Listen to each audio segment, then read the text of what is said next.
টিকিটকে পাবে তাহলে কিন্তু ফাইনালি টিকিট পাবেন। পক্ষান্তরে এই আমরা গেছা সুপার ইভেন্ট যদি জয়লাভ করে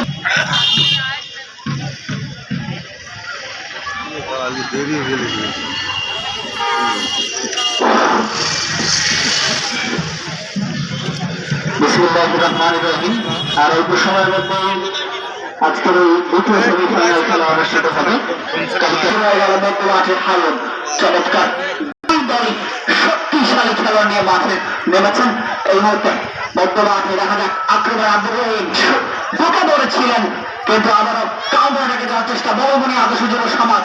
তাই দেখে এই মুহূর্তে 11 নম্বর জার্সি পরে খেলোয়াড় নিজের নিয়ন্ত্রণে রেখেছেন, সেখান থেকে মিরাজুল বাংলাদেশ সন্তানের মিরাজুল চমৎকার খেলে থাকেন। এই মুহূর্তে আবারও রিয়াজ গোল পাস দিয়েছিলেন, সেই পাঁচ কিন্তু রাখতে পারলেন না। রিয়াজ অধিনায়ক ইন্দুর খানের সন্তান, বসুন্ধরার খেলোয়াড়, অত্যন্ত ভালো মানের একজন খেলোয়াড়। এই মুহূর্তে ক্লিয়ার করে দিলেন ওখানে রাজু, সেখান থেকে সজল, মঙ্গলার সন্তানের সজল, সেখান থেকে আবারও এই রিয়াজ